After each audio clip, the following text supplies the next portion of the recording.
Okay, we're going to call the meeting to order, and we'll start the meeting with the pledge. Allegiance to the flag of the United States of America, and to the republic for which it stands, one nation, under God, indivisible, with liberty and justice for all. Okay, I'd like to thank everybody for coming out tonight. We'll start the meeting with the approval of the agenda. Any additions or changes, Dan? I have none. None for me. Ryan? None. No? Okay, I got a couple. We're going to add G2 under old business, the CETA contract, discussions on that. And then we're adding L1, a closed session under the attorney's report to discuss a land purchase. And then a change to G1, that professional service agreement is not for the library, it's for the liquor store. So I'll entertain a motion to approve the agenda as changed. Make a motion. Thanks, Ryan. Do I have a second? I'll second. Thank you. All in favor, say aye. Aye. Opposed? Motion carries. Consent agenda, everything's in the packet. Any questions for administration on the consent agenda? I'll move to approve. Thanks, Dwayne. Do I have a second? I'll second that. Thanks, Dan. All in favor, say aye. Aye. Opposed? Motion carries. Public forum, I don't have any cards. We'll get to the public hearing in a second. So nothing there. So move on to the public hearing. Is this, can everybody hear me? Is this on? Okay. For some reason I'm not getting the feedback like normal. The Trunk Highway 57 Special Assessment. We're going to start that with a presentation from the city engineer, Brandon Theobald. So take it away.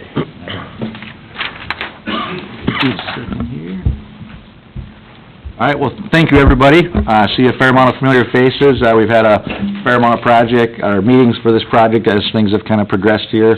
What we're here tonight to talk about is special assessments, and this is the hearing on the improvements, which is the first of two hearings on any special assessments that the city is required to do. So this is the first meeting. This meeting is to ultimately talk about whether you're for or against the project and the special assessment associated with it. We are not necessarily going to get into project specifics regarding trees and driveways and access. Those are for other meetings that we've had in the past, and we'll have, if things continue to move forward, and then also not talk about, generally get into the details of the specific amount to be assessed for your property. We're going to share some of that information. That'll come at a later hearing, the second assessment hearing, that we'll talk about the amount for each property that we can get in more details, assuming things still move forward. So with that said, I'll jump forward. My name is Brandon Theobald with WHKS Consulting City Engineer. I'm the project manager for the project. Quick outline. You can see we'll talk about the project area. We'll talk about background. This project's been a long time in the making. There's been a lot of work that's been done. We'll talk about that. Proposed construction, the assessment process. Talk about also the schedule, some of the cost, and then we'll have, this is a public hearing, so we'll have public comments at that point.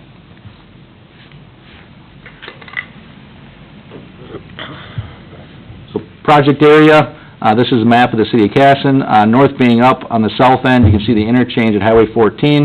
You can see Maston Creek kind of cutting through the city there from left to right. The south extent of the project, the south extent of that black line is Old Highway 14, Casad 34, that's going to be the start of the project.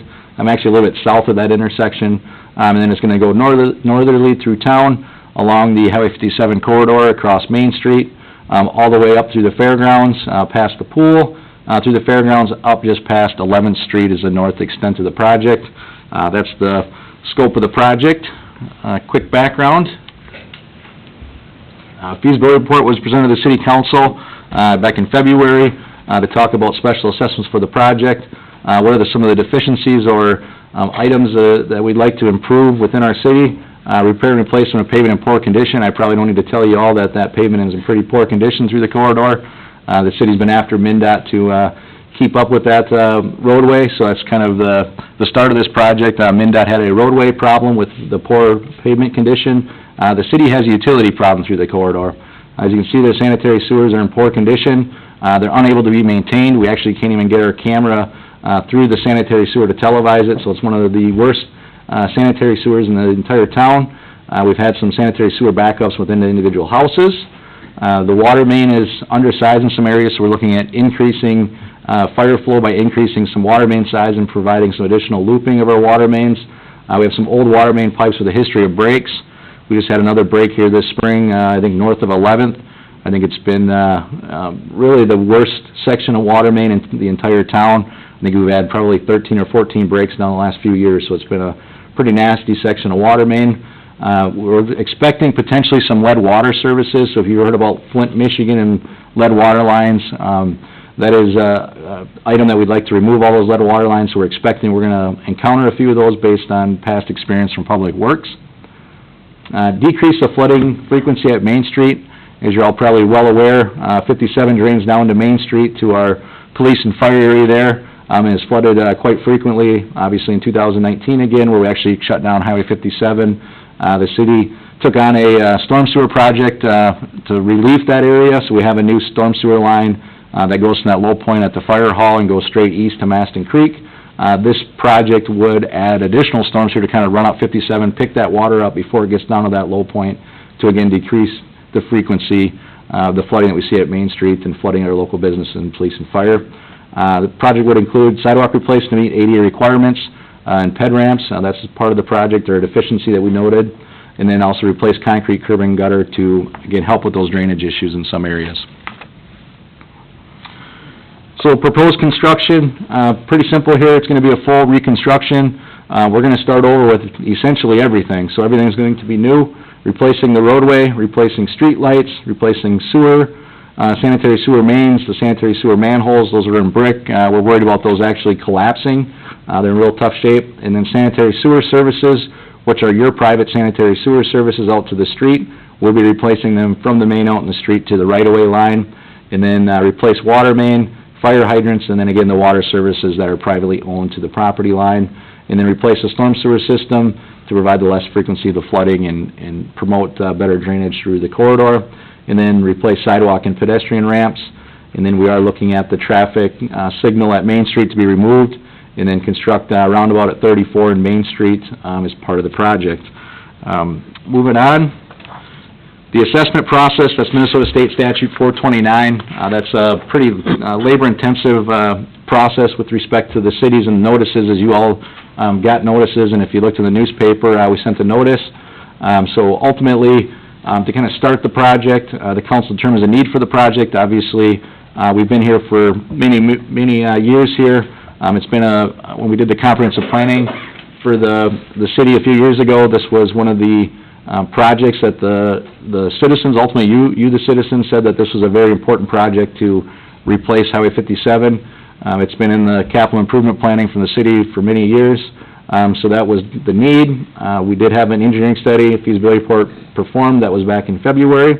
We're here tonight to hold the improvement on the hearings to gather your public input. And again, that input is on the project, thumbs up, thumbs down of the project, thumbs up, thumbs down of the assessment. And then the council will consider that input and decide whether to proceed or not with the special assessments. And then ultimately the council orders the improvements, which is essentially the council saying, we're going to move forward with the special assessments to the next public hearing, in the next stage. So if we're moving forward with the assessment process, we would have the second assessment hearing, and that's called the final assessment hearing. And that's when we are required by State Statute 429 to send you the amount that we're proposing to assess the properties, and then we will have another assessment hearing, and ultimately the council, you will have an opportunity to express your opinions of that amount to be assessed at that hearing, and then the council will consider your opinions and your comments, and then ultimately, likely, if they're moving forward, to set the amount to be assessed. And then we're off and running and the project is constructed. A quick schedule. Again, we're here on March 9th here, having the hearing on the improvements, and potentially the council will consider ordering improvements to continue the assessment process. We are tentatively scheduled the final assessment hearing on May 25th, so if you want to put that in your calendars now. Again, you will be sent a notice as required by law, and we will have it in the newspaper when we set that date, but that's when we tentatively have it planned. Again, that's May 25th. That is the second assessment hearing, the final assessment hearing, and then we're looking at beginning construction in 2022. And then I have a bunch of question marks in there whether we're going to get this thing built in 2022, because we're experiencing a lot of lead times with materials in our construction industry, and there's a lot of work out there, so we're not, I'll be brutally honest, we're not sure we're gonna get this thing done in 2022. This may be a 2-year project, but all things that, we're just gonna have to work out as we move forward and get going with the project. So that's the project schedule. Cost, as you're probably, all interested in, total project cost, this has gone up since, we first looked at this in 2017, as you could, about imagine with, what we're seeing with fuel prices and material prices. So we're up to about an $8.5 million project. We do have a agreement with Mndot, or an understanding with Mndot, or we'll have ultimately a signed agreement with Mndot, for their cost, about $4.5 million. Dodge County, has some cost, about $150,000, due to the County 34 intersection. City costs right now about $3.8 million, or just over $3.8 million. I'm expecting that to go up. I'm really worried about the project cost, and then that potentially, the assessments could go up with that. Again, that'll have to be discussed at the second assessment hearing. So what do we do with the city costs? So, the city has a special assessment policy. We've completed that special assessment policy on previous projects. You may remember what we call the 3rd, 4th, and 5th project. That's a project just west of 57 on 3rd, 4th, and 5th Avenue, going from Main Street up to the North Park there, the pool area. We did something very similar. We're looking at applying the same assessment policy to this project. And how we ultimately work that out is we set a residential equivalent units, and I'll have a map here that we can look at those in a little bit here. What that is basically a house is a house is a house unless there's a huge lot, or there's a commercial property, or there's a county fairgrounds. Then we look at applying multiple, or maybe 1.5 residential equivalent units to those houses. So if you all generally have about the same size lots, you all have 1 REU. And again, we'll look at a map here in just a minute. So we look at, that's how we ultimately take the amount that we're looking at assessing to property owners, and that's what we feel is the best way to equitably apply that amount to those properties. So how much would that be? How we break that down based on the special assessment policy is 30% of the total roadway cost, so we have about $2.3 million of roadway costs there, which ends up being the $715,000, which is about 8.4% of the project that is being proposed to being special assessed to the property owners. So you can see that there's a large portion of the project that is going to be incurred by Mndot, Dodge County, and then also the city, through the city is picking up a large portion of the project also. So how does it all work out? You can see the estimated assessments there. For 1 REU is about $8,700, 1.4 REU is about $13,000, and 3 REU is about $26,000. Again, that's a residential equivalent unit. Majority of the homes along there, 8,700, or 1 residential equivalent unit. If you're on a corner lot or have more than 90 foot of frontage, and do have a water and sewer service, we are looking at about 1.5 REUs, and then we have 3 REUs for just 2 properties, the county fairgrounds, and then the Carriage House Vet Clinic on the north end, because they're not currently served by sewer. So we're looking at a potential larger REU for those. Again, those are numbers that we technically don't need to have today to get into how those would apply to each property, but as we move forward here, I do have a map, and I just wanted to bring this out here because we have talked about this at the council level. It wasn't a feasibility report, so I do want to, I guess, share it with y'all, and this will likely be, if the council does move forward, likely the amount that will be at the final assessment hearing, unless the council directs us otherwise, or directs myself otherwise, or if there's other discussions tonight. So this is a map that shows the improvements. You kind of see the black lines. You can see the roundabout there at 34. That's the south end of the project. It is labeled the assessment map. So projects that are in purple there are 1 REU. Properties that are in green are 1.5 REUs. In reds were properties that were along the corridor that we do not have any assessment for. So there's 4 maps here that kind of go with the corridor from the south end to the north end. All those kind of walk through those properties. I won't touch on the purple ones, because if you're purple, you're 1 REU. So you can see Eastwood Bank there. They had a special assessment with their project as part of the 3rd, 4th, and 5th project. They're not receiving new water and sewer as part of that project. They received that as part of the previous project, so we did not assess them. You can see the lumberyard and the BP management, the old Verizon building, or the Verizon building. Those are 1.5, just again due to their size and their footage and their size and how that would kind of compare to a residential unit. So those two are in green. We have the insurance agency there. Is that what that is? Which one are you looking at? Yeah, the insurance agency there on First Street there, in green. That would be 1.5. You can see it's a lot larger frontage than with some of the other residential units or narrower frontages there.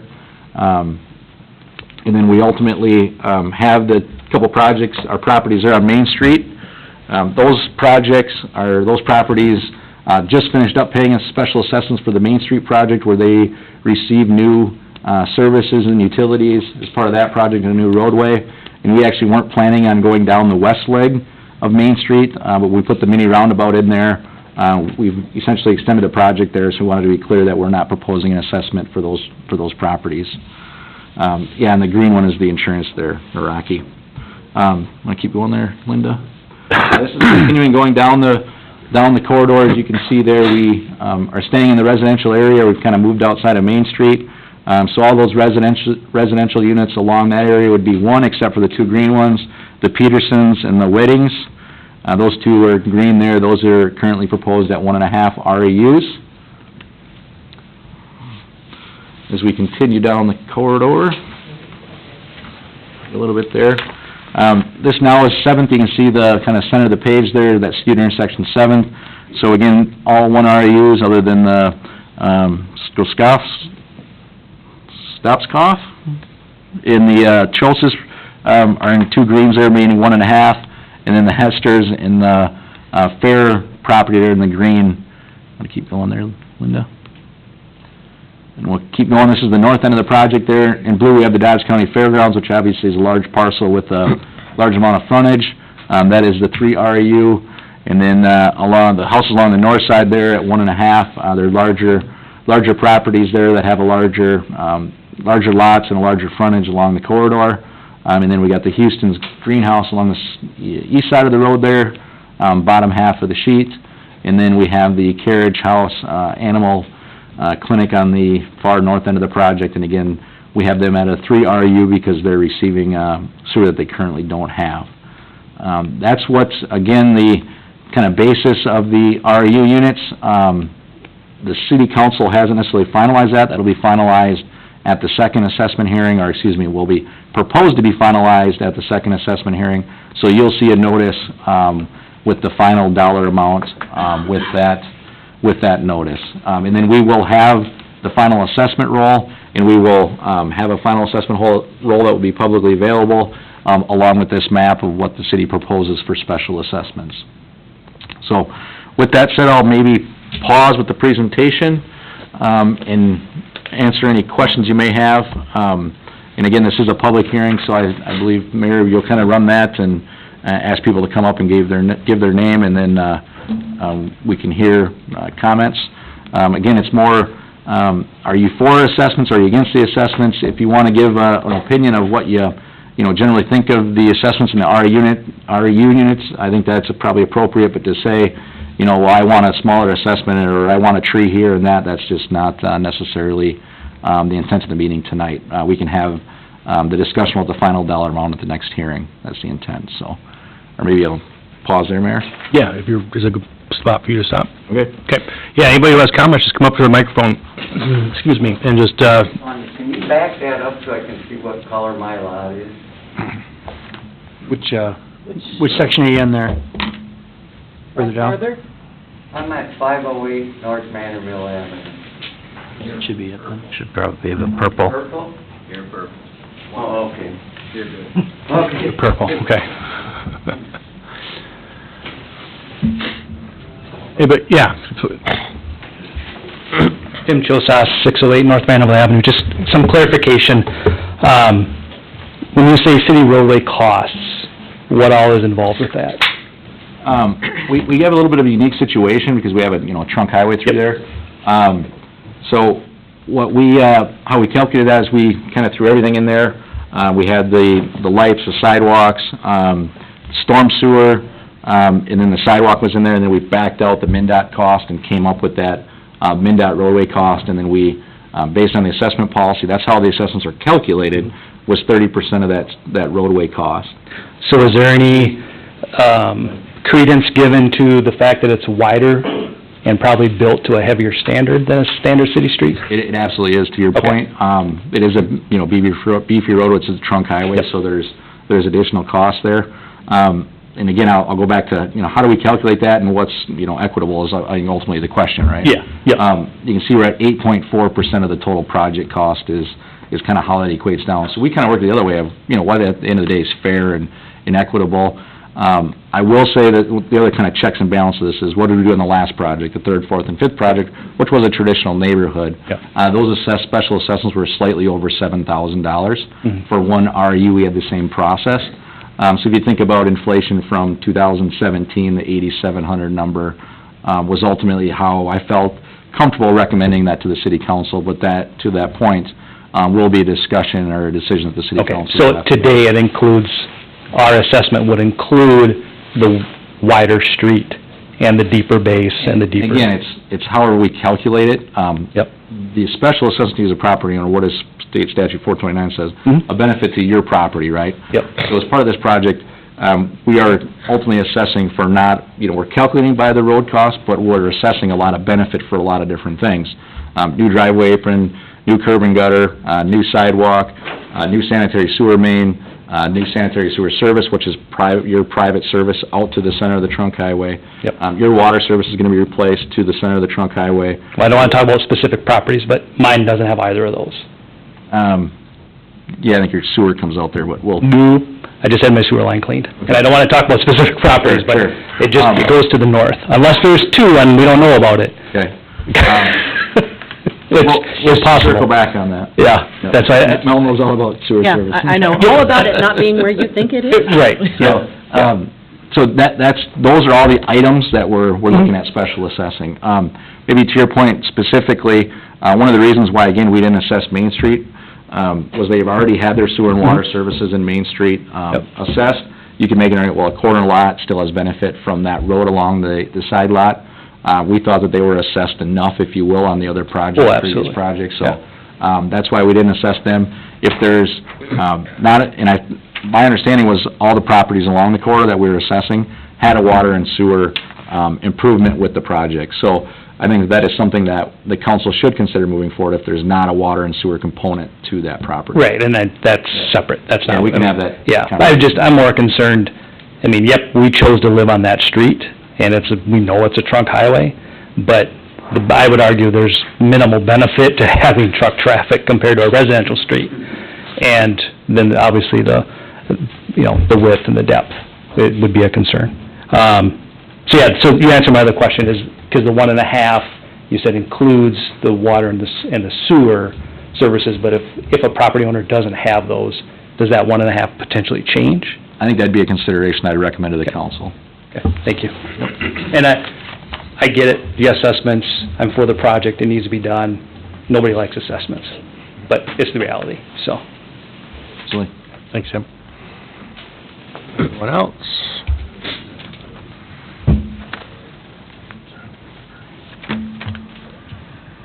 Hello. Paul Johnson, I'm at 807 North Manorville. I'm in the section between 7th and 11th, on the west side where we don't currently have a sidewalk, and I would object to the addition of a sidewalk, or at least to the fact that adding a sidewalk is an improvement that should be paid for by the residents. I don't know if anybody else here is in that section. Given that the sidewalk is additional responsibility for the homeowner as we are compelled to maintain it.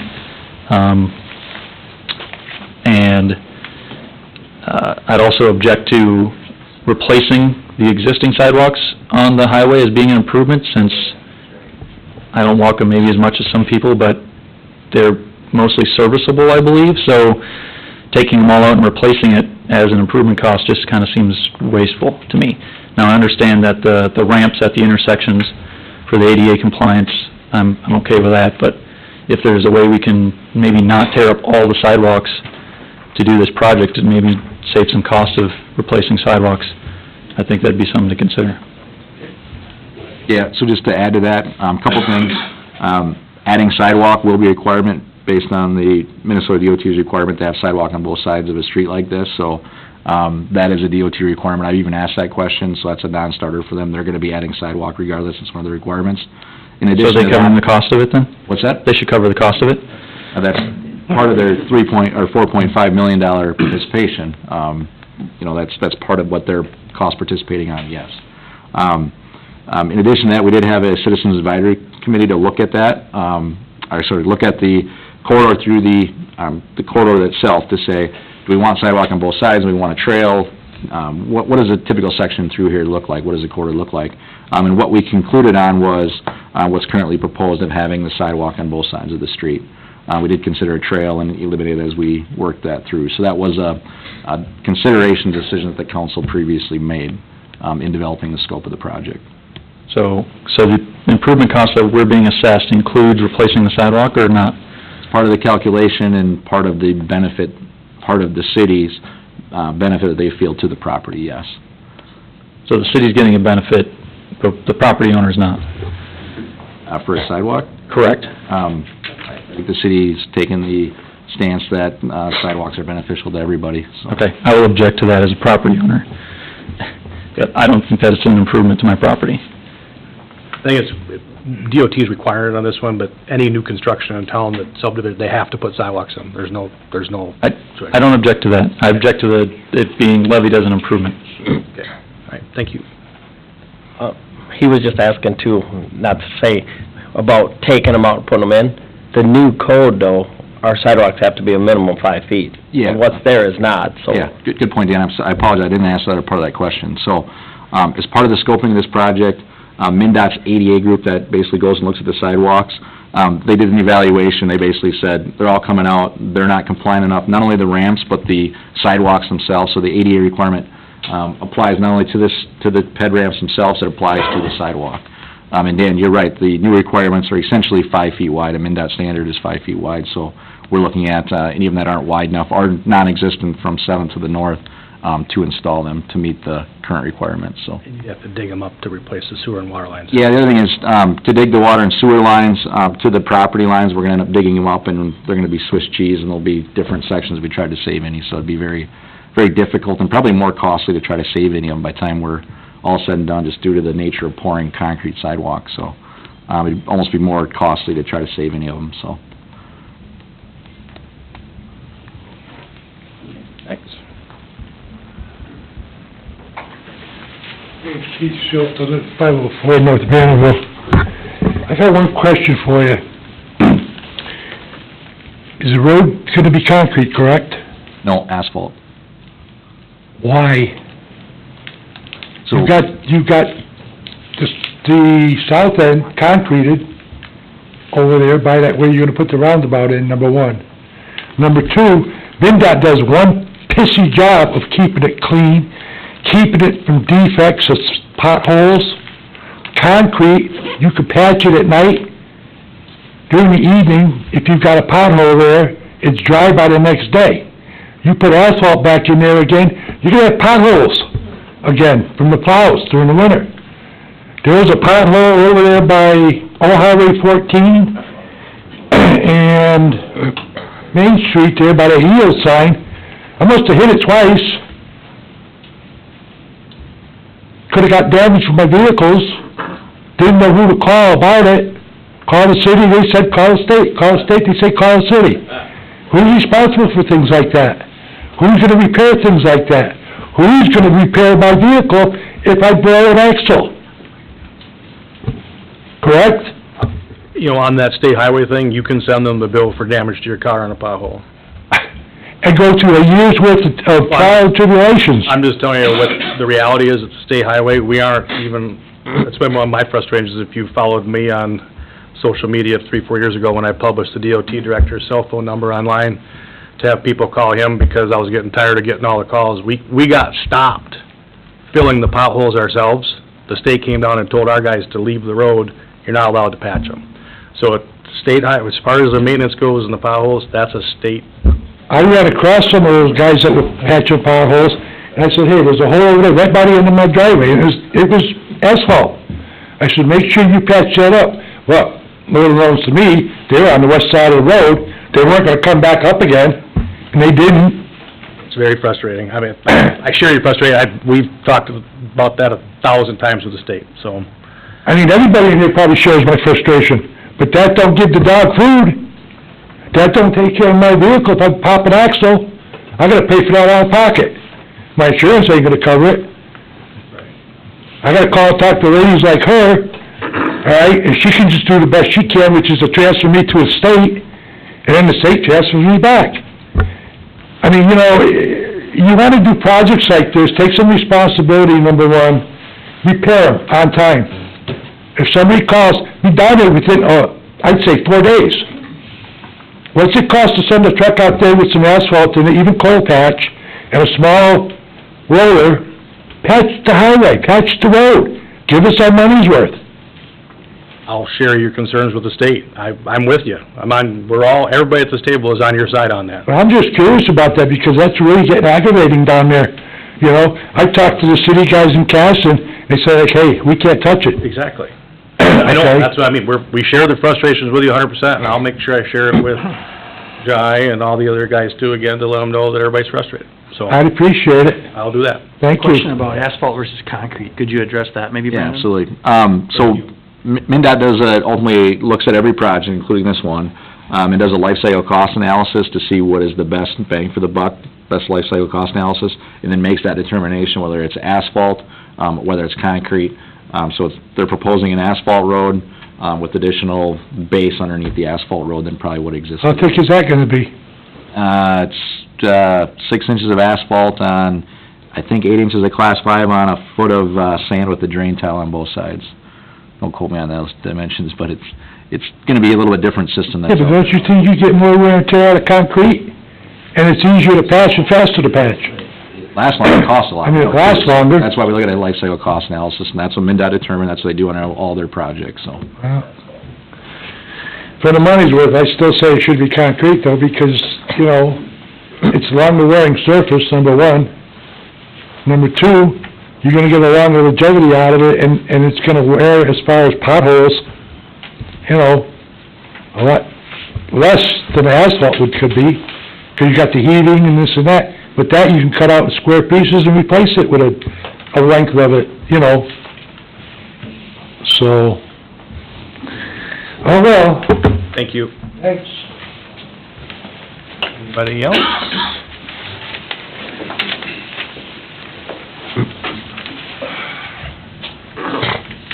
Janet Noraki from 20 North Manorville Avenue.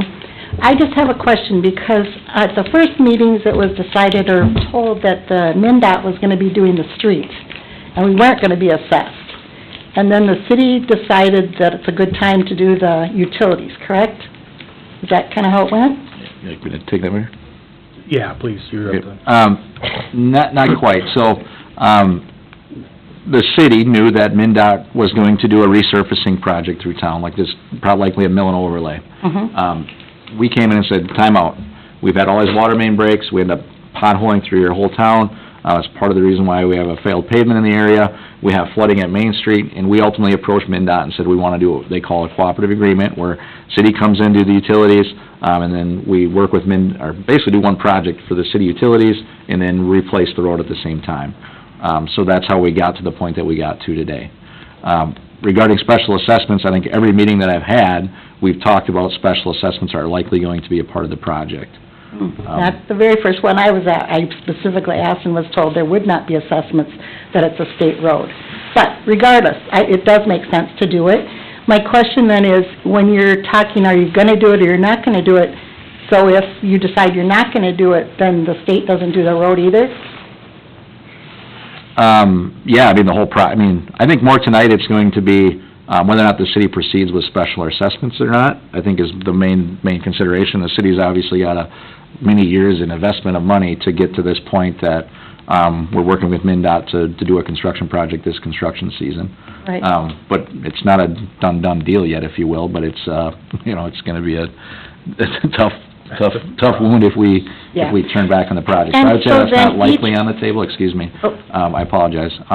Not likely on the table. It's probably more, are we gonna proceed with construction, our assessments or not? Again, it's 8.4% of the project cost that we've seen way more increases in the construction cost than 8.4%. So in the grand scheme of what we're doing, the assessments are a small portion of the cost, so, that's my recommendation, the open recommendation to the council of, we've got a lot invested here in engineering time to get this Sure. project, and if we don't do it, it doesn't go away. Your lead services don't go away, the flooding doesn't go away, the poor pavement condition doesn't go away, so I think everybody would agree that we have to do something. It's more, what are we gonna do with special assessments, so. Right. If Mndot is taking care of majority of the surface part of it, then why should it make a difference what size your lot is? It should make a difference how many utilities are coming into that lot. Because the person that has, I mean, maybe the fairgrounds, I don't know how many lines they have coming in there, but if they have 2 lines, maybe they get charged twice. If I have 1 line, why am I any different than a homeowner? Again, the reason why is the larger lots, more than 90-foot frontage, they're taking up more of that road cost. There is roadway cost the city's incurring along with storm sewer cost. I mean, it gets a little fuzzy with what Mndot's participating on, but as you can see here, there's still $2.3 million of city roadway costs that the city's incurring, between everything that's kind of all added together. But it's also different than just a normal city street. I don't disagree, and we're assessing a smaller percentage of the total project cost. Again, I'll equate it back to the 3rd, 4th, and 5th project. Those assessments for a typical residential unit that include water, sewer, storm sewer, we had basically the same project, if you will, total reconstruction, was a little over $7,000. We had some sort of inflation there, because we've seen a large amount of inflation. That gets us back to really a number that's close to what we have here at $7,800. So we're kind of back to the same ballpark, because we wanted to work it and be, again, equitable and fair to the other citizens that paid a portion of the project for the 3rd, 4th, and 5th area. But I think that is a consideration to the council of, it's a different roadway, we're not denying that. But again, our recommendation is we have a little bit larger RU for the commercial businesses or larger residential lots, or the fairgrounds, because it takes up 1.5 city blocks, so that's what we've proposed. Again, that is, again, I apologize for interrupting. That's all right. That is something that, you know, if you wanted to give general comments on it, that's fine, and then at the next assessment hearing, we'll have to basically approve assessment roll and approve an RU for every lot, and you as citizens get the opportunity again to talk about those numbers specifically. And again, I apologize. Sorry. I am for the project. I think it's a good thing. We need to do it. I just think we gotta consider, I mean, I already pay utilities things at a commercial rate, so I'm already paying more than the average, and yet my usage is less, so, that's all. Thanks, Janet. Anybody else?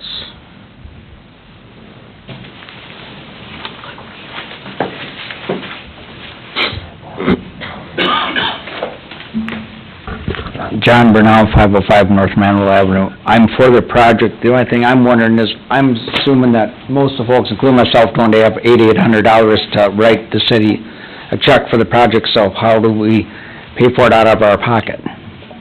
Yeah, so, and we'll get into more detail as we get down there with the numbers, so there's several up, we weren't gonna get into this too much tonight, but I think it's fair for everybody to know, right? Right, well, I didn't, kinda like, because this first time I've ever experienced owning a property with having this type of... So there's several different assessment. options, right? So somebody could just, when the final number gets assessed, there'll be a certain date when it needs to be paid by, you could write a check if you wanted to.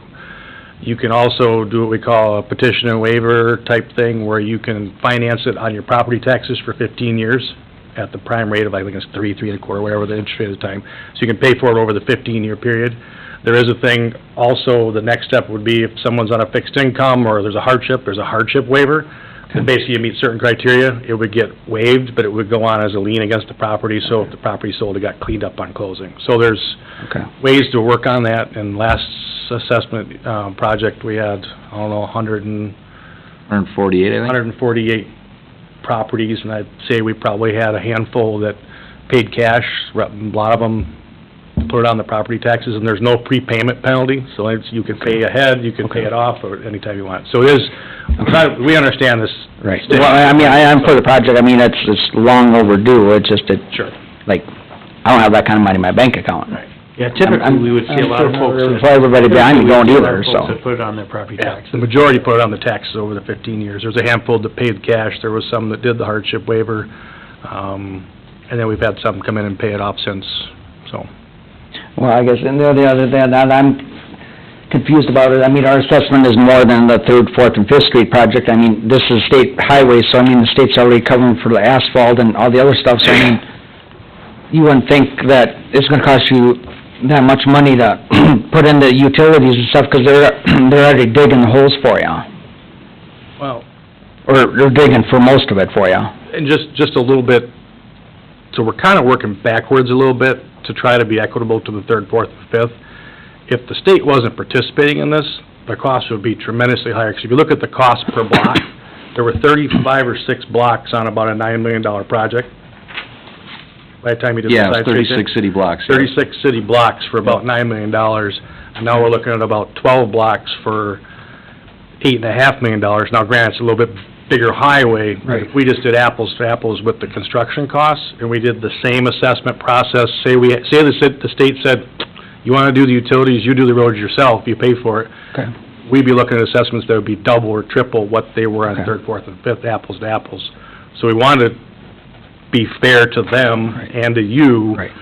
as possible to get some kind of inflation factor to work toward that number to find that, because we do have the cost, part of the cost, which is frustrating, but, and we're bearing the brunt of some of the inflation this year. The state upped their cap a little bit, but not as much as we would like them to, so.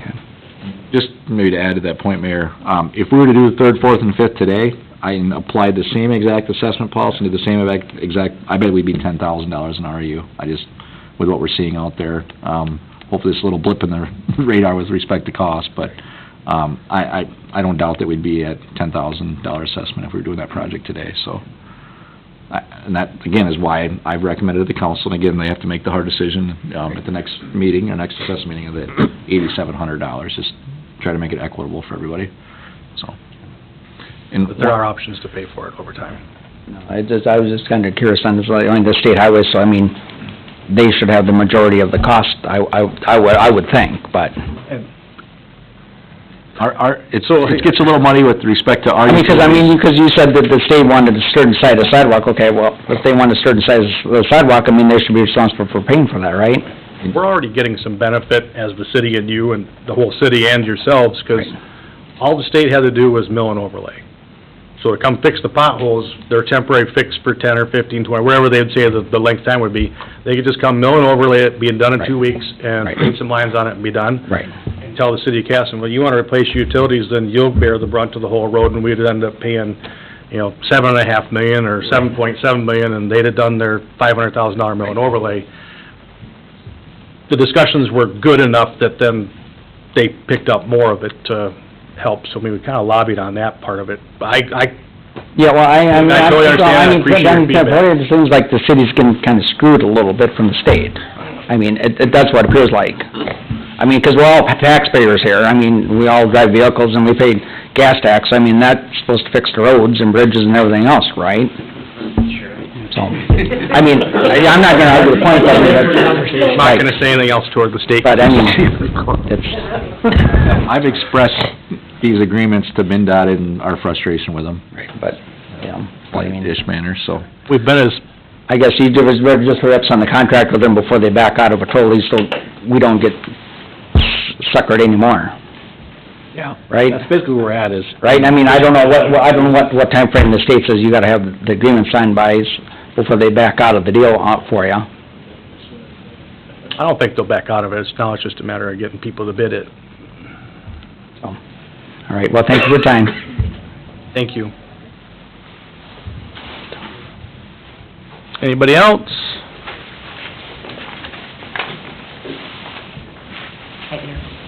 I'm Dorothy Larson, and I live at 903 North Manorville Avenue. And I know you went through the slides really quickly, and this is very common to you, but can you help me understand, the REU is based on what? So it comes from the city special assessment policy. It stands for residential equivalent unit. Yep. So I kind of think of it as a house is a house is a house, right? Yep. So if we all have the same generally size house, and we all have the same water and sewer service, that our assessments are all the same. We could assess it differently than that, front footage. So if you own 95 feet of frontage and you own 75 feet of frontage and 82 feet of frontage, we calculate frontage and everybody's assessment is different. Or we could do it by area. Those we think are really tough to provide equitability in our assessment process, so we apply a residential equivalent unit. Then we kind of say, well, hold on, we have a county fairgrounds here. Should we only be assessing them one REU? Well, probably not. They take up a block and a half, actually probably about 2.5 blocks if you have their whole entire property. So we applied more than one, in this case 3 REUs, for those projects. And then, as Mr. Chosis mentioned, his corner lot, that is a fair amount of frontage, is 1.5 REU, with the idea that, let's just say we could ultimately split that into 2 houses. There almost could be 2 houses there.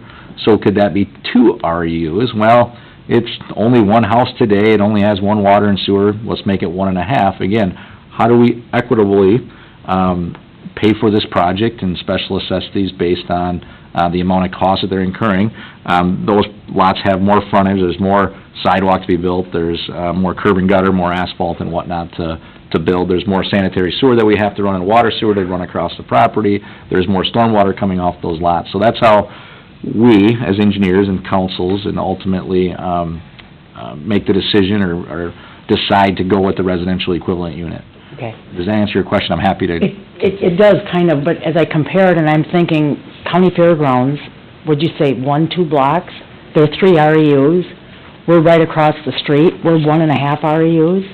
I mean, if you're looking at land size, to me, that doesn't make any sense. So that's just one piece. The other thing is that, as we talk about city sewer and water, is that based on just your connection, or is it based on the age of the connection? Because our house has only been there 30 years. We paid the cost to get into city sewer and water back then. So it's relatively newer. For this project, we've assigned it all as a reconstruction for the entire sanitary sewer. Okay. So, you start splitting hairs on I know. houses and size. I mean, it's just, we just try to, again, find something that works for everybody. Going back to the other question about the fairgrounds, there's actually 2 fairgrounds properties, so it's technically 4.5 REUs, is what the Then fairgrounds area there is. I feel better then that it's not just 3, because that doesn't seem right. Sorry. When it comes to the county with us, they're not happy about it. Well, I'm sure they're not, and I'll be interested to see when they pay their bill. Oh, they will. They will? Oh, yes, they will. Okay. Another question, and it did kind of go off from the question that the earlier gentleman mentioned. When we talk about asphalt, there's a lot of travel on 57, and I look at the dump road, which is concrete, and it's like, how does the dump road get replaced with concrete and 57 is asphalt? To me, that doesn't make any sense, but I'm not an engineer. So, I just want to put that out there. And then, the other question, how far will the sidewalk go? When does it end? Does it go, how far north does it go? It'll go right to the north, the extent of the project, which is 11th Street. Okay. Right in front of the carriage house there. Okay. And then just a little bit of a sidebar, we are actually gonna, then where's the sidewalk go from there? We're actually gonna continue a trail going to the east of the middle school, or the elementary school. Past the middle school. Yeah, to the middle school, excuse me. Okay. Just we have some continuity, so it's not a trail to nowhere, if you will, so. Okay. All right. Thank you. Thank you very much. I appreciate the work that has gone into this. I would love to have the project done, I just don't want to pay for it. Thank you. Appreciate your honesty. I appreciate the honesty. None of us want to pay for it. Okay, go ahead. Frank Bernal, Dodge County, 306 Main Road North. My question is tonight we're talking about, this is kind of the price. Well, in another month or 2, it could double or triple or quadruple your cost. How is that going to affect our cost? Set those assessments. Yeah, we don't know right now, because we haven't got the bids back. Yep. In fact, we haven't got anybody to actually get a bid back yet, so, Yep. We'll know once we get the bids back, but our hope is that we would be able to work to where this number is gonna be pretty solid. We can't guarantee that. Yep. To keep the assessments, double, triple, I can't speak for the council, but we're not gonna double this number to the property owners on the route. Yep. If it comes in significantly higher, I can't see it changing much. So, again, these are just kinda guesses based on what we thought the bids would come back at.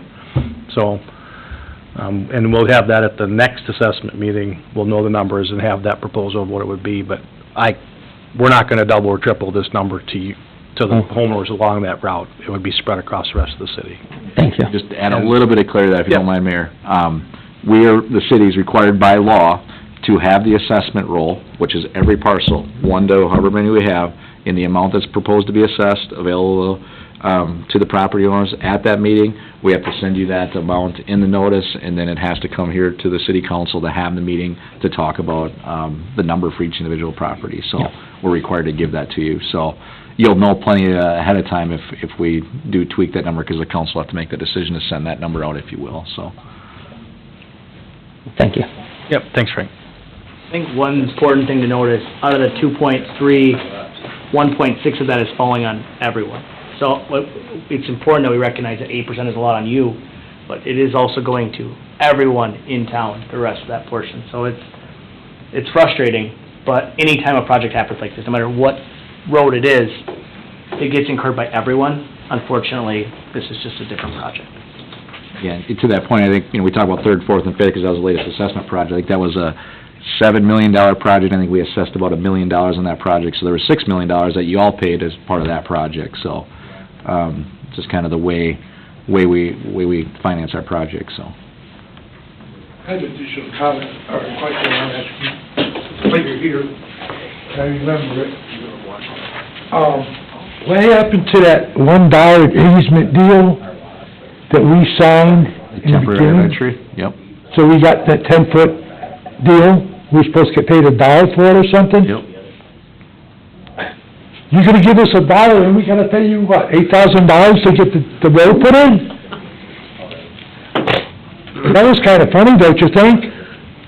What's that, the right of entry to Yeah. construct, again, when we had that meeting, what was the discussion? The right of entry so we construct more of your private sewer lateral, get closer to your property so we can reconstruct what you... Well, that was supposedly, from what I understood, was just for putting in the new sidewalks, because 10 foot from the curb in is half of my yard, number one, and number two, I can understand digging up that much to put in a 5-foot sidewalk. But my point that I'm trying to make is, we signed, some people signed it, some people didn't, I guess, that you were gonna pay us $1 or in cash or whatever it was gonna be, or whatever, for that easement, that 10-foot easement, Yep. if I remember. Yep, what's... Okay, so you're gonna give us $1, but yet we gotta give you $8,700 to put a road in, okay? But if everybody didn't sign that paper on that house, and we jumped it up to, let's say, 10, all right, that's not a lot of money, but yet it's money, you could have put towards something else, okay? And then being on Social Security like I am, I can't afford $8,700. I gotta go see this lady over here now, when this thing's finalized and whatever, and have a second lien put on, if I can even get that done, right? Because I've got one on now because of the sewer system issues, okay? You're trying to get money from a treeless tree, you know? I mean, when's it gonna stop? DOT says this, you gotta abide by it. You say this to us, we gotta abide by it. The ball's getting bigger and bigger and bigger and bigger and bigger as it rolls downhill, but yet nobody at the top wants to take responsibility for it. You know? Yeah, we need the road. Yeah, we need the upgrades. Okay? Let's do it responsible. Let's share the cost everywhere. Okay? Not let it fall where it may, and let it dump on the little guy. Okay? I'll be dead maybe 20 years if I'm lucky, maybe 15 if I hope. So I ain't gotta pay stuff like this anymore. Okay? I mean, come on. You guys got a little bit longer than I do, you know? But when you're on a fixed income, and we had this conversation before, Linda, at one meeting, okay? And I proposed, who's on that fixed income? Oh, everybody's hanging it up. That's just, boy, what a bunch of liars there are in this room. They don't even know what a fixed income is, what it's like to live on it. When you gotta pay $15 for a package of socks, $20 for a package of T-shirts, okay? $15 for a piece of steak. You know? Unbelievable. Thank you. You're welcome. Thank you. Anybody else? I just have another quick question on the special assessments. When would they go into effect? If this is a one-year project, would it be assessed next year, or if it's a two-year project? Yeah, that's, if it was completed by the end of this year, those official rolls would be out. You'd have the opportunity to pay. Nancy, I think it's typically December we certify those special assessments, so the process, if it's a one-year project, would start, it'd be taxable payable for next year. So That's when that 15-year cycle would start. So if it's a two-year project, I would assume phase 1 or 2 would finish this year. Would people on that section have to pay next year, or would they wait for the whole Well, project? I think if we approve the project, I think it's likely that the assessment roll would just be certified to the county this year. But Brandon, correct me if I'm wrong. We could have that conversation later. I don't know. That's We something- can find out if, let's cross that bridge when we know if it's gonna be one or two, then we'll be having those discussions. I get to where you're coming from. Phase 3, I'm gonna be paying for a special assessment before my project gets done, seems kind of... Correct, Yeah. gotcha. Well, those will be discussions we have if for some reason we don't get any bids to do the job this Thank you. spring. Yeah, thank you. Yeah, well, how about this? We had that same exact situation for third, fourth, and fifth. That was a planned two-year project. So we can go back and look at that and see what kind of past practice was at the city. I honestly can't remember. And I can't either, because I know we were in phase 2. We were supposed to be in phase 1, but they finished Yeah, right at your house. right at my house, so then we became phase 2. And We'll have those I discussions. honestly Yeah, don't remember. We'll figure something out. I'll report back at our, next hearing that we have, so, assuming things are... Yeah, thank you, good question. Anybody else have anything? So when's the next meeting for this project then? In May then? For the assessment, be the May 25th is what we're targeting, and then that'll go out 2 weeks before? Yep. We'll send the notice 2 weeks before that meeting, but right now, we're planning on the 25th of May for the final. I guess the only reason that would get changed is if for some reason the project is delayed. Would we delay that? Yeah, I mean, again, I got tentative on the schedule there, but that's what currently we have for a schedule, so. Okay. Because the project's all for bid now, they're supposed to be back by the end of the month, and We'll know more then, yep. then we'll know more once we get bids back. Okay. Anybody else have anything? One sec. If you're talking May 25th, so it's not going to start when the frost is out of the ground. We're still talking June, July. If we're just first meeting on the 25th of May. That's for the assessment. Yeah, that's correct. That's for the special assessment, so, But the project won't start till after all those meetings, right? no. The project will start before, we'll start the project before, it's just a matter of whether we go through with the special assessment or how much those assessments are, but the project will start as soon as, if somebody gets the bid and we award the bid, or I guess the state awards the bid because it's technically their project, then they would start the project, then it's up to us to get them the check from the city and whatever assessment rules we have. Still looking at as soon as we can get into the ground. If the goal would be that as somebody bids it and it gets awarded, my guess is that as soon as construction's possible, they would be starting some on the south end, I'm guessing. Yeah, and I don't want to commit to any, Yeah. I mean, that was our plan, but we're seeing a lot of lead times with our concrete pipe even that comes out of local concrete companies. We're really struggling to get a lot of stuff. So I think that schedule is, I'll know more at this next meeting here in March, in May, excuse me, know more about the project duration and where we're starting and whatnot. I think at the end of the day, what I've kind of talked to the council was, what are our goals?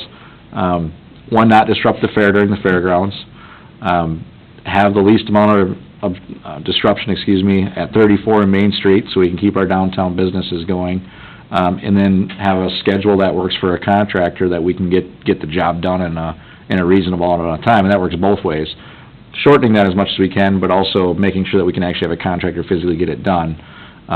We are seeing that a lot of the area contractors are full of work even from last year, carrying over millions of dollars of work from last year, so it's really a tough bidding environment out there, so I'm a little worried about the duration of, not the duration necessarily of the contract, but when it starts, and maybe starting later on in the fall and then being pushed into next spring, so, I just don't wanna be committed, I don't wanna, beat around the schedule, but I don't have a good feeling about the schedule, so I'll know more here as we, get this out to bid and start having more conversation with contractors, so, I just wanna be open that is a possibility.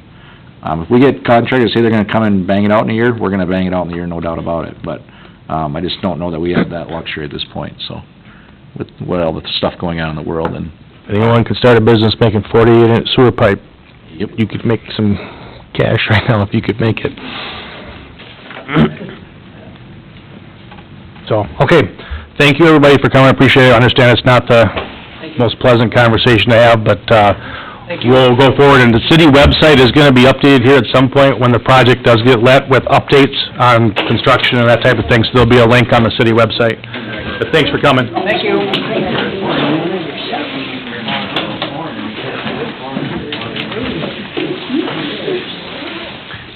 Yeah. Okay. Nice job, Brandon. No, it wasn't thinking that And we'll cover the resolution down in engineering. Did we decide now? So we'll move on to D, Visitors of Council, Angie, is it Jarrett? Okay. Thank you. Dodge County Ambulance, thank you. Thanks for sitting through that. Well, I appreciate you guys, having us tonight. I've been intending to come over and introduce myself. I've been the ambulance director for the Dodge Center Ambulance for about 2.5 years now. And we actually serve the city of Casson along with Manorville and the Claremont area, and the surrounding townships. So, the goal of my meeting tonight was just for you to put a face, with a name and know that we, provide your ambulance service for you here. So, in your packet online, you have, a report that I'm gonna kinda go through tonight with you. Maybe I'll wait just a second till things clear out a bit.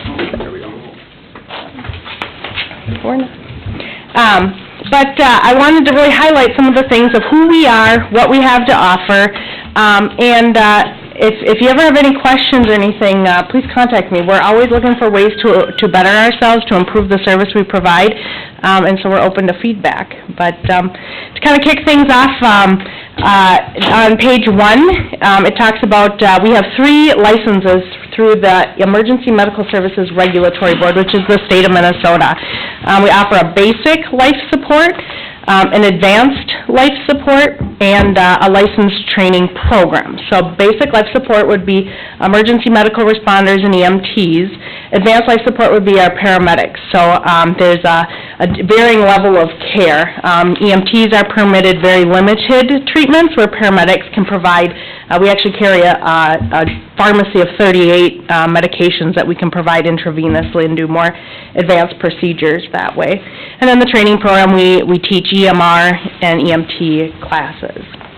So there's a breakdown of our leadership. As I said, I'm Angie Jarrett. I actually live in the city of Dodge Center with my husband and my kids. And I've been the ambulance director for about 2.5 years, as I had said. So as you look through some of the names on our roster here, you will probably recognize a few of those names as some of your own firefighters. And I know Chief Fitch is sitting here too right now, but we really appreciate the work that and collaboration that we do with them. Having them on scenes is such a valuable asset to us, as well as your police department. With Chief Hansen, they provide great protection for us and make our crew feel very safe. So nothing but respect for them and gratefulness for them as well. So moving on to page 2, and I'll kind of just hit some of these highlights. I know it's been a long night already. But the call volume trend, so on page 3 of 7 is our 15-year call volume trend. This kind of surprises people when I talk about this, but you can see in the last 15, 16 years, we've actually doubled our call volume. So the amount of ambulance requests has doubled, which is a great thing, I guess, that people are trusting in our care to call us, but not such a great thing because we don't ever want anything bad to happen to anyone. But we're proud to be here and proud to be able to serve them. So, moving on, you can see our total calls for service on the bottom there, so 911 responses, mutual aid when we go to help our neighbors, and something new in 2021 that we collaborated with the community of Hayfield. to provide an advanced life support mutual aid agreement for them. So our paramedics, if needed, will respond to Hayfield and provide advanced emergency care for them. So that's been a pretty cool collaboration that we've been able to do with them.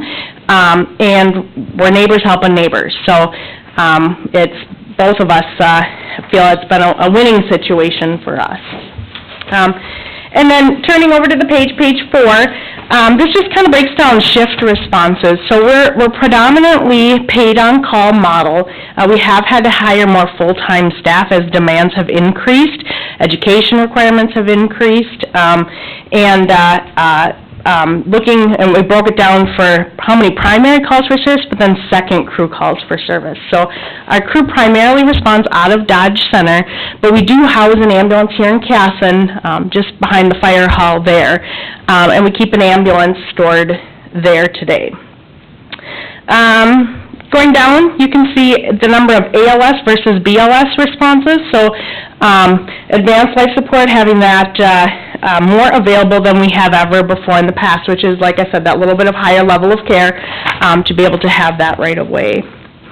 And then mutual aid responses to come in that have helped and assisted us when we have either had ambulances out on a run already or major incidents that have occurred. So I know I'm going through this kind of fast. If you have any questions, go ahead and stop me. But turning over to page 5, so this one is specific to each community. So you can see in here Casson, this would be an address listed as Casson, not necessarily the city of Casson response, but an address that would be listed as Casson.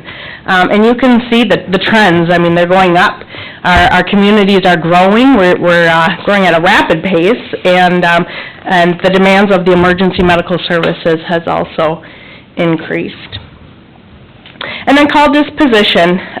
There's kind of an old tale of, everything is lights and siren, and we actually, we don't promote that anymore. So we know that lights and sirens doesn't get us there faster, and we value safety, our crew's safety, our public safety, and we say what is the benefit versus risk of transporting lights and sirens. So oftentimes we will go a routine response to the hospital just for safety reasons, because we know it doesn't save us time.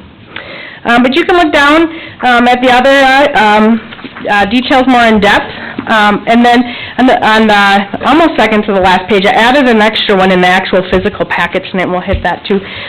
But costs, I listened to the Highway 57 project.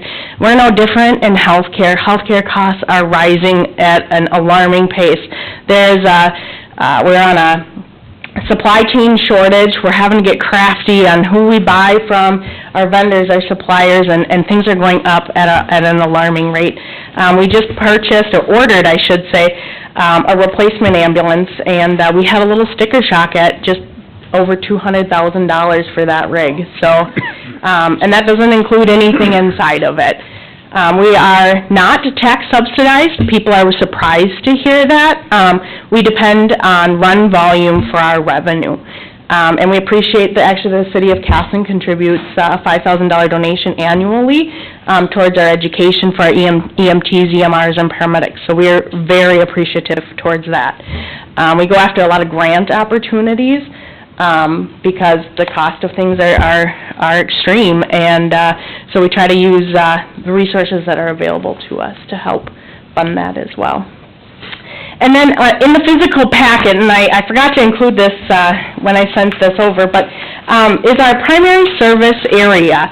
So there's interesting with ambulance, unlike like fire districts, ambulance PSAs, it's called the primary service area, and they were established back in the 1970s through the legislature, and it literally is chiseled into stone. This ambulance will respond here, this ambulance will respond here. And Minnesota's really unique in that those cannot be changed. It literally takes an act of Congress to have those changed. So people say, well, how come you go to my house but you didn't respond to my neighbors across the street? Well, that might be another ambulance service that responds to those. And our ambulance PSA does not correlate with our fire districts either. So you can see, I know the map is kind of fuzzy, but we are the blue across the middle section. And, we cover the areas Claremont, Casson, Manorville, and, Dodge Center and everything around. So, yeah, we're proud to serve, and, if you have any questions, I don't want you to ever hesitate to reach out, and, yeah, anything tonight at all? So your collaboration with Hayfield, so you do go down into that service area then? Yep, on occasion, so That's allowed? 13 times. Yep, so as an emergency, we do have that agreement together. I was just going by the district, you couldn't Yeah. go somewhere else, but because you have an agreement with them, you can get around that. Yes, so what we'll do is we'll just take just a paramedic. Oh, not If the one is ambulance. available, correct, yeah. So basically, those PSA laws keep from an ambulance just popping up and saying, well, we want to just have an ambulance there now. Well, no, the law I saw prohibits Hayfield that. went on Main Street the other day, the Hayfield ambulance. And they probably assisted us. I think that was the day that, I want to say we had 4 calls come out. We actually had West Concord here too at the same time. Okay. So, yeah, when you see I'll go by them. the office, I'm like, that was Hayfield. Yeah, yeah, we're helping each other out. That was a busy day. Okay, Yeah, so, all right, yeah, any other questions at all? thank you very much. Okay, well, I appreciate you guys allowing me to come, and I hope to continue to update you, as the years come by, and as always, my, card is attached. If you have anything, please don't hesitate to reach out. Okay. All right, thank you, guys. Yep, appreciate it. Okay, mayor's report, just one thing tonight, we do have an opening on the park board. There's someone unable to serve the rest of the term, I think it's a full 4-year term. Just shy of 4 years, so if you know anybody, or put the word out, if we can get something on the city website and maybe on the social media page, where we're looking for somebody to do that, we'll take applications at City Hall. Old business, ICS Professional Services Agreement for the liquor store. Thank you. So this is included in your packet, it's something that's been talked about a little bit before, looking at utilizing energy conservation legislation to implement a project there. So you can see what their initial service costs are. Basically, those are fixed costs to be the project manager for this project. So, I'd take any questions anyone has on that. There were some changes that were, sorry, go ahead. I was gonna say, we're not at 630 Florence Avenue, that's actually Steele County. Which page are you on? Page 1. They got the address. Oh, okay, well, that's obviously a typo. They left that one in there. Good catch there. Well, we'll get that fixed. We're not gonna build our liquor store. I mean, I guess we can, it's in Casson, so I mean, we may have to create a Florence Avenue. No, we'll get that changed. Yeah, it's 55060 is in Clay. Yeah, I'm sure that's probably from Owatonna or something. So, and this is the procedure to use the energy efficiency route, so that we can have more control over the contractor. Yeah, and I guess that's part of the consideration is if you utilize the legislation, then we can control the contractor as opposed to doing an open bid. Kind of like we did, a lot of hesitation from the council members with how the bidding process went with the library, a desire to avoid that situation, where we may have, obviously we have a goal to use as many local contractors as possible too. I think that's always a good thing if we can. I think it does give us a little bit more flexibility. In the long run, it doesn't lock us in anything else aside from planning services. So the council always has the opportunity before these projects are accepted to approve or disapprove any bids that do come in. So, I guess that's kind of where why we're looking at it tonight is. Just from past practice with this particular firm, if they're gonna present something to us to approve a bid or a contractor or that type of thing, I'd like to have it before the day of the meeting, Oh, absolutely. so we can do some of our own due diligence and not get caught like we did last time. Yeah, no, I certainly, I think that they did forward that. I think that information for those bids was forwarded out to you as part of your packet from the library project. So I think you did have that information before, but that's certainly something I can reiterate with them. It was day of. Day of. It was added to the packet the day of. Okay. So, just a comment. Sure. Well, I appreciate that.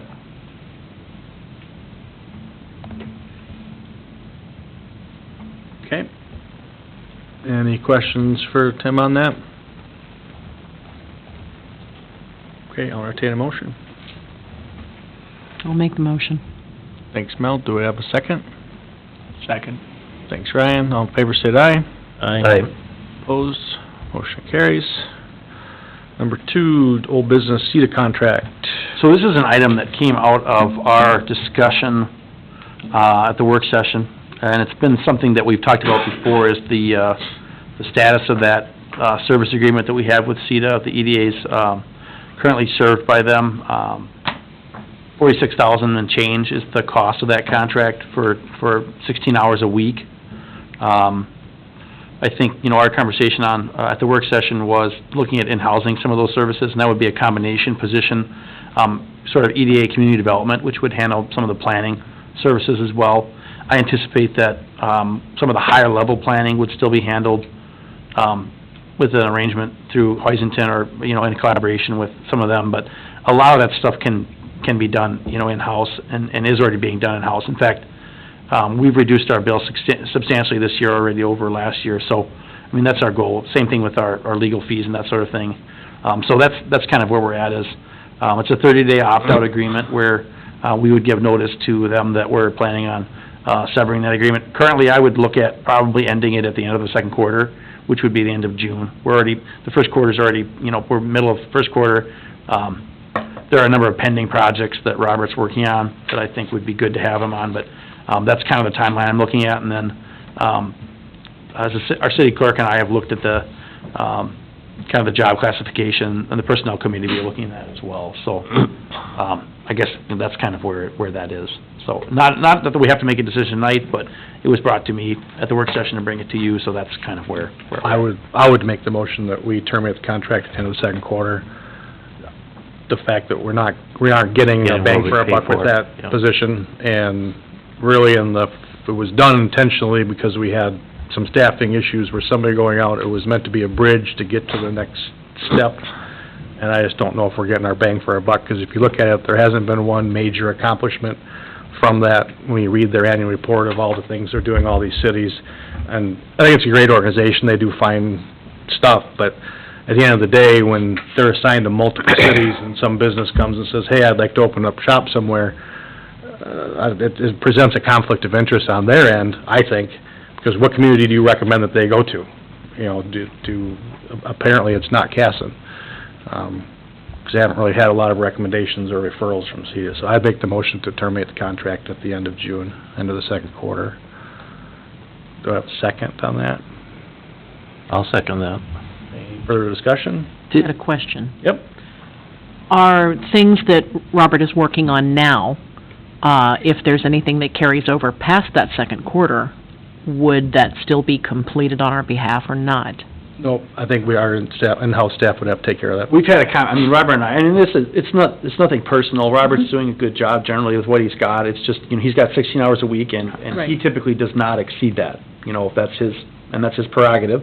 That's his, he's that kind of employee, and we've talked about him and I, and just the other day we kind of reiterated where are we at.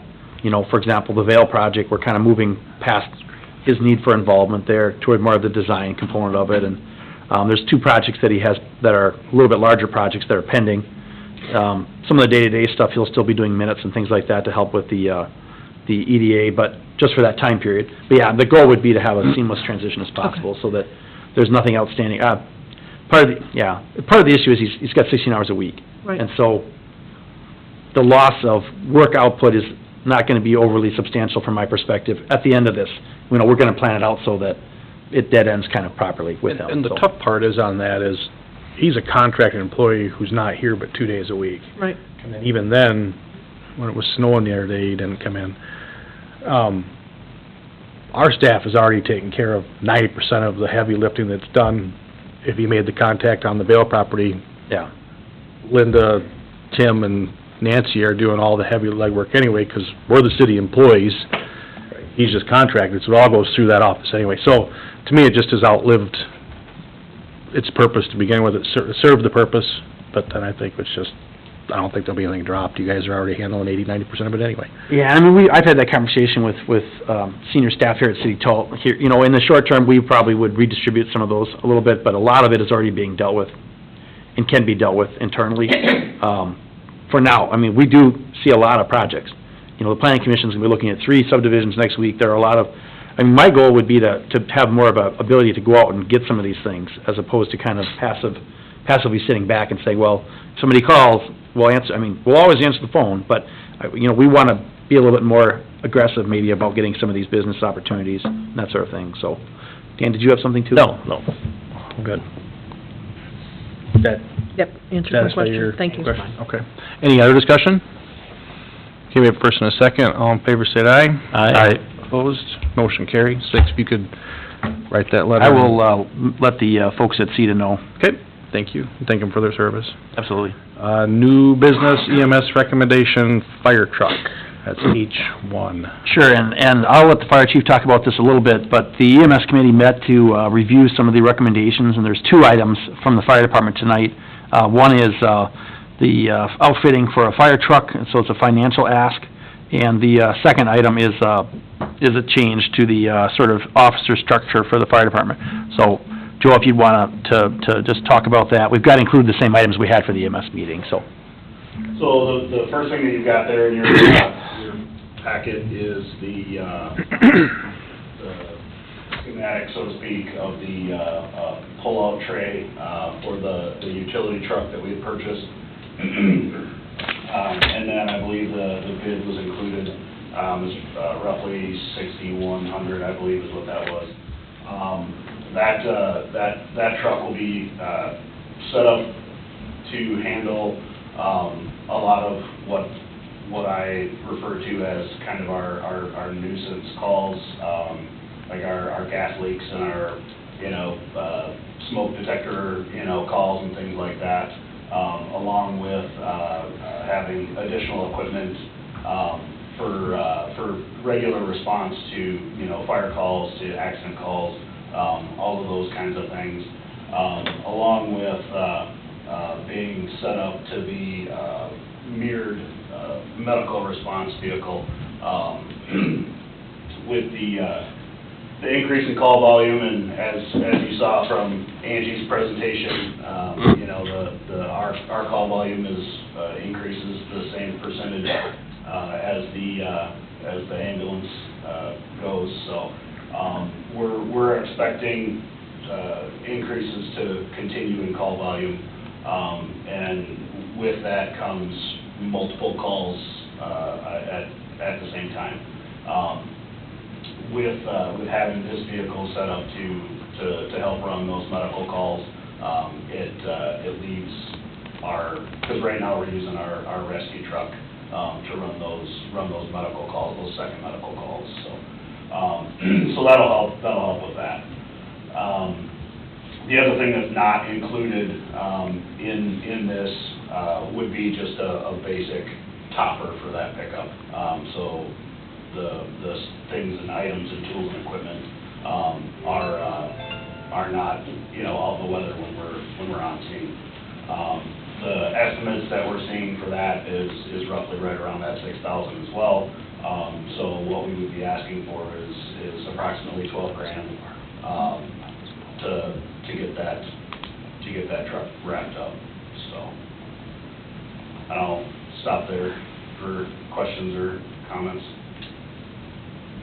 So basically, it's just to outfit the truck to make sure it can handle the medical calls with the equipment and stuff you need for that.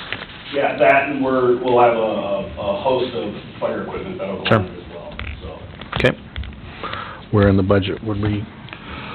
Well, there isn't an allotment for, mobile property. That's one thing the EMS, committee did discuss and wanted to reiterate that, this is something that, once it's spent, that money's gone. And the department needs to prioritize what they're buying, at the end of the year. If there's something else they wanted, if the budget's used up, it's used up. So I think that's was the gist of what the EMS committee said, so. Okay. So basically just from the supplies, repair, whatever it is. From the money that's allocated. Sorry, okay. All right. Any questions for the chief? Okay, Asked them all before. Oh, would you be able to get a definite number on the price of the topper, just so we... Yeah, I can. We were still tossing around whether it was gonna be aluminum one or a fiberglass one. Obviously, like everything else, getting one over the other is more than likely we would probably go with the aluminum one, because we can, from what we're being told, those we can get those fairly quickly. So yeah, I can definitely get for sure numbers and bring it back. I mean, That'd be good. we're not in any rush or anything like that to push this. It's not a... Do you need to approve on the other part tonight, or you wanna do it all together? That's up to you guys. I mean, Okay. I have no idea. We haven't talked about lead times for getting the actual bed, the pull-out bed built. But, yeah, I mean, I can wait, that's not a problem. I can get those. You wanna do it all together, as long as it's not gonna cost more on this. However, 60 days from when this Right. bid expires April 21st. right. So we could talk about the next meeting if you can get a bid on the topper, all right? Yeah. Yeah, then we can just do it all at one time. That works for you?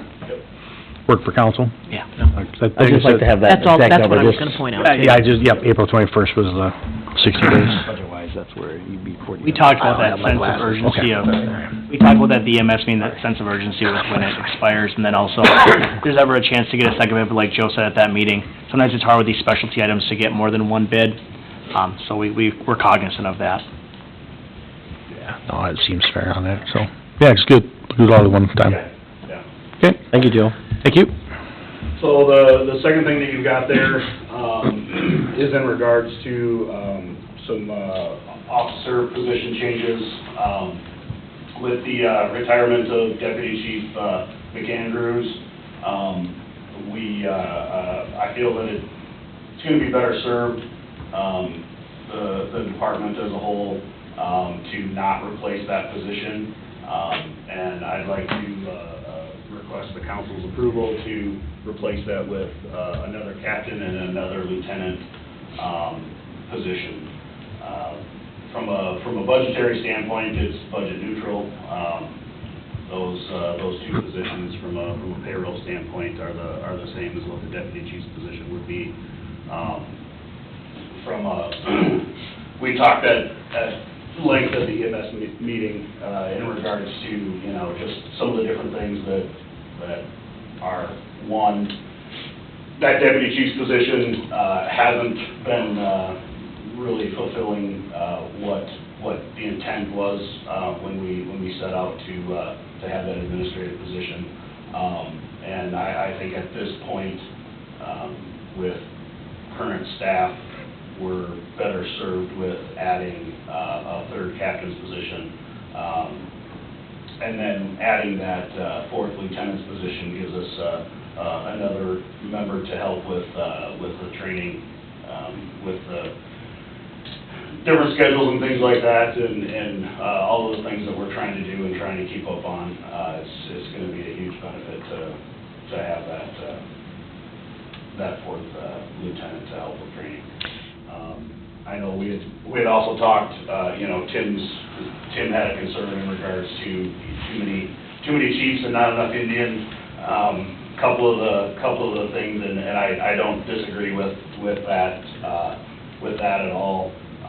But my concern with that is one, I have absolutely no idea who's going to show up for when the pager goes off. So it's nice to have be a little bit officer heavy. Very rarely do we have a call where I don't have an officer on scene, and that's a big help. Just from running the scene and making sure that things are getting taken care of from an officer standpoint. So, and the other thing is we are a younger department, and getting some more of those younger guys up into the officer ranks. We're very in our officer ranks right now is obviously our more senior members, and from a succession planning standpoint, it'd be good to get a couple more of those younger members that are ready to step up into the leadership positions. It would be a benefit, so. Okay. So, in here, it says adding a third lieutenant, but you say you want to add the fourth, you already have three? We have three. Okay. I just wanted to make sure, because this says add a third, so. Yeah, no, it would be, we have three right now, and we have two captains. I just wanted to make sure I was... Yep. And Joe, correct me if I'm wrong, but one of the other things that you said was having this structured this way would also decrease some of the administrative work that you have to handle on a regular basis as well. Yeah, it'll allow me to kind of delegate some of that deputy chief position work that, you know, from a training, planning, and kind of scheduling standpoint, some of that stuff that I've been taking care of, I'll be able to kind of push off to, you know, to some of those other officers. That was something we were trying to be cognizant of, and we made that decision, when we talked about it to bring to council, was we don't want to add more to your plate, we want to make sure that it keeps your position what it's supposed to be as well. Okay. Any other questions for the chief? Any other thoughts from you guys? And pretty much that's recommendation from the committee was to go to that? Yeah, that was, The net neutral was a cost benefit, I thought, and then the additional rules for more members of the crew is good. Okay. All right, I'll entertain a motion. I'll make a motion to approve. Okay, do I have a second? Second. Thanks, Ryan. All in favor, say aye. Aye. Opposed? Motion carries. Thank you. I'll just get back to stuff on the truck upgrade on, or that April meeting. The next meeting, yeah. Okay. All right, administrator's report. Excuse me. Have we had any new business while you're in that category or not? No. Typically, no. How do we get it, new business added to it? Talk to Tim and we can get it on the agenda for the next meeting. Well, my problem is I work nights, and when I was told just to come here, I didn't know I had to do that. So it's a problem for me to get here, Okay. so how can we... You just have a comment you wanted to make or a public Yeah, it's just portrait? to address the current policy for cutting wood at the facility, at the City Works facility, firewood. They put a fence up because I understand they had some property theft there. Yeah. And I was talking to your supervisor, Charlie, and he said to come to see you, to see about working a workaround, that if there's a time when they're open, that they could open the facility so that we could go back cutting wood, and then during their business hours, obviously, so that they're still in control of... you can take care of that. Yeah, I mentioned this because we weren't sure when he was going to be able to make it to the meeting. Okay. I think we talked about it in January. Yeah, I think that's... You had mentioned, you must have touched base with Charlie like in January or something like that? Yes, and because I work... Sure, no, I understand that, yeah, we'll, I mean, I guess if the council's amenable to having someone on site there, you know, it would require us to provide some additional oversight with man-hours probably for our staff, because we obviously can't leave somebody in there to cut wood by themselves, because if they hurt themselves, it could be a liability issue. But There's a liability waiver already signed 15 years ago when I've been doing it for 15 years. There's a liability on hand at that time. Yeah, why don't you come up to the podium and just give us your name and address, and then we get in the public record. Well, since you work nights, when we get you in here, that's fine. Edward Riker, Okay. Manorville. And it just, again, I understand that you have a liability, and that there's a waiver that I signed, like I said, 15 years ago. And then now they just put the fence up, so that there's no access. Understand? Would we, do you carry insurance for the liability? I'm just thinking if you're on city property cutting wood, would we want to make sure that if you got injured, he'd have insurance so it wouldn't come back on the city? I mean... We do. I personally do have my own insurance. However, the waiver is on file with the city. yeah, my understanding is that waivers really aren't, They're hold harmless. yeah, they really aren't enforceable, though. I mean, the city puts itself in a position, and I would have to defer to the legal counsel, so I can bring it up with her, but I think, you know, if there's a way we can get a waiver that actually is enforceable, we're certainly glad to work with you on that. Yeah. That's not a problem. I know that in the past, you know, they used to say, oh, yeah, we'll just sign a waiver, and the League of Minnesota Cities Insurance Trust basically says, well, they got hurt in your property, they still always have that ability to come back and sue you. You know, and so that's our risk, and we want to make sure... Let's work through that part of it, and we'll get back to you. We're not trying to be punitive to you. No, I understand. No, That's some other issues that we're... And that's why I asked Charlie if we could do a workaround, that I understand when it's during their business hours, if they could just open the gate, and then I can check in with them, and then when I leave, check out and make sure the gate's secured, and then you don't have to worry about a theft problem with property. Yeah, I mean, I think whatever we can work out, that would probably be along the lines of what we'd be able to do. Yeah, that'd be great. Yep. Okay. Thanks for your patience. Thank you. Yeah, thanks for letting us know. With the city attorney on that. Yep, thank you. Report of city administrator. And I won't belabor this, but a couple of items, I know we talked about a few of them at the work session last week. You know, following the legislature pretty closely, a lot of different things they're coming out with. LGA is one of those ones we'll be tracking for the budget for next year. Got some items on the state budget, obviously very positive. Had some good numbers there from the state, and then the service territory acquisition. And then I've got a couple items underneath my report just to kind of go through. We've got the preliminary finalized report from the Byron Solar, and you can read through that at your leisure. It does encapsulate kind of the conversations that we had up at the county. It was the representatives from the townships, from City of Casson, and then from the county as well. And you know, one of the biggest things that I brought up was the issue of water, because we have this, you know, these panels going on, you know, and what is that going to do to the runoff with such a large, you know, 1,800 acres, such a large impact. And I'm glad to see that was included. So water issues, but you know, it's going to be forwarded out of the state, and the PUC is going to consider it, and very likely, I'm sure they'll probably approve it. So unfortunately, it seems like sometimes we get these things that are foregone conclusions, but we definitely did bring that up.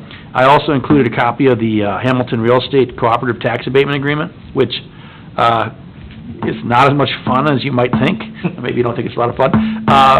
I'm working on this with the county and the school district, which means that, of course, every time I send a copy out, they have a suggestion to make to it. So finally, I told the school that, you know what, if they want to do it themselves, they can. Bob Hayes, who's been very good to work with, really, said, oh, no, that's fine, I'm sure you're doing good. So I think we're pretty close to a final version. If we do this again, I think maybe we'll just let each entity have their own agreement with the developer, and that'll be fine. But I'm trying to make it, the key is that we have staff turnover, and you have to have the agreement on file, because if you don't have the agreement, somebody leaves, they don't have any idea, you know, what was agreed upon. They go, well, we're not going to do that anymore. And so we want to make sure that it's, you know, everybody knows what the terms are. You know, anyways, just wanted to let you know about that. And then got another item there with some forecasting for 2022. Very interesting to see that. And then finally, I did include the chamber had their meeting today, so I did leave those out in front of your desk, just the chamber budget. Just so you know, we're looking at some substantial costs. One of the requests was for banner replacement. I think in the current year budget, we'll be able to work with them with an EDA probably relatively easily. For the light replacement, the Christmas lights, you can see there, they've got $2,350.91 saved. The estimate for each fixture is about $400 to $500, so replacing, you know, 30 of those. The electric supervisor is under the impression the chamber would pay for it, and that's why he kind of had pushed for a replacement. Today I talked to him, and he does feel like if we need to get through one more year, we can probably do that after knowing that it'll cost him, you know, $25,000 to replace all of them. I mean, they do need to be replaced, but you know, our goal would maybe to fix them this year, so that we can budget for that next year, because it is a very substantial cost. And I think the pad, when those lights were originally purchased, the city purchased them, and the chamber was saving money to replace bulbs and do maintenance, so they just need to have it as part of their budget, though. We can't just spring that on them this year and say, hey, it's for this year. Yeah, and I mean, I guess to me, like, seeing what the costs are, and also knowing the life expectancy of LED bulbs and things like that has gone significantly up, you know, it's a cost that, I mean, I probably will ask them just to contribute whatever they have towards this project, and then we'll just take over the maintenance of light bulbs and things like that. It just, they're never going to financially, I mean, you could see their income and expenditures, like, it's just not gonna, realistically, it's a service we provide the community. It's beautification. It's kind of a park and rec thing even, and the electric department is glad to do it. They also would like to get a slightly lighter model. They said those are about 80 pounds a piece. I didn't realize that. Don't let it fall in your car. But anyway, so just so you know, like, I think that's kind of where we're going, is we may just fix the ones we have this year that are damaged, replace those. Well, with the wind we've had, I mean, we've had a number of significant windstorms this year where it tears them down, and they're not cheap, but we'll be working through that. So that's all I've got, so. Okay, thank you. Any questions? Any questions for Tim? Okay, we'll move on to the engineer's report, which will start with the resolution ordering improvements. So that resolution is actually under C1-2. We should have moved that down to J. So we need to decide if we're gonna continued and order the improvements to Highway 57. I think everyone was largely, Yeah, nobody they want said, it done, don't do but- it. Yeah. It's not like third, fourth, and fifth. Nobody here tonight said, don't do this. Right. I think the general consensus in the community and even the folks that live along there is the project needs to be done. Are all the details perfect and what everybody necessarily likes? And like the one person said, you know, for the project, I just don't want to pay for it. You know, appreciate the honesty. I don't want to pay for it either. I don't want to pay anything for it, but Brandon is making us pay like $5 million for it, so. Well, I like to throw Brandon under the bus every time I can. But it is good that Mndot's at least putting in more than $1 million overlay. Right. I mean, it's good for us that way. Could have been way more expensive Could have than been. it was, but bottom line is, it's still expensive, and it's not an easy thing. And it's not gonna get any cheaper. Been part of an assessment project. No, it's been 2 years ago. I mean, I just got done paying a 15-year assessment, so totally get it, it stinks. But at the end of the day, if you build a new house, you pay $80,000 for a lot, you're not buying $80,000 worth of dirt, you're paying for the sidewalk that you're required to have, the sewer, the water, the curb, the gutter, the street, you're paying for all those improvements. And if you live somewhere, things get old and they need to be replaced, and it just happens to be you live on the street that needs to be replaced, you're paying for those improvements. Again, if you were there when you built new, if not, more likely most people aren't. That's just part of kind of when we get to the tree discussion. You know, trees get old and they die and they need to be replaced, so it's not comfortable. It's, frankly, it's one of my least favorite activities of sitting up here at this table, is the last assessment, hearing stuff, and then now this one brought back a lot of bad memories. It's terrible to tell somebody, hey, you know, here's your share, and, you know, it stinks, it's horrible. But that's just the policy that the city's had, and for us to change, when we could change it, we could say, oh, no assessments. But then we're gonna have 141 property owners from 3 years ago that are gonna question that decision, put it that way. So I think if we just move forward, it's the best. We don't have a large enough community space in order to hold a meeting to have the entire population in here to put all that on the taxes. Right. I mean, one thing to keep in mind too is, and you kind of, Brandon alluded to it, is that, you know, if you went specifically by how we did it, you know, we're trying to be very consistent as much as possible, but you could justify a much higher assessment.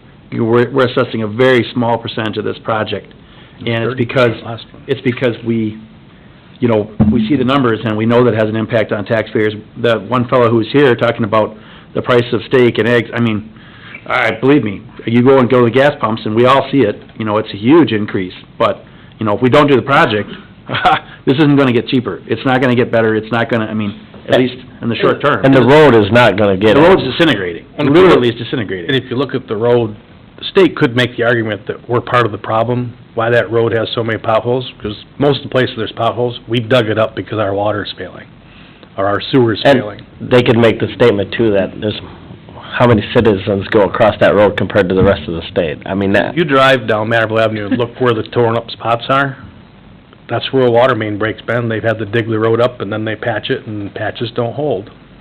They turn into potholes that you can swim in. There's a few that are not. Dug up, true. That 34 intersection has got a lot of, I mean, that has a lot to do with the fact that it goes from concrete to bituminous, and it wasn't maybe built very well either. I mean, they didn't have a good engineer back then, Brandon, right, you know? It's county road. Yeah, county road, right. They got a lot of heavy traffic on that. That's the one they made us stop fixing, because we were filling the potholes there on the corner, and the state came by and told Charlie to put your truck away and drive on, because don't throw any gravel in those holes, we'll get to it.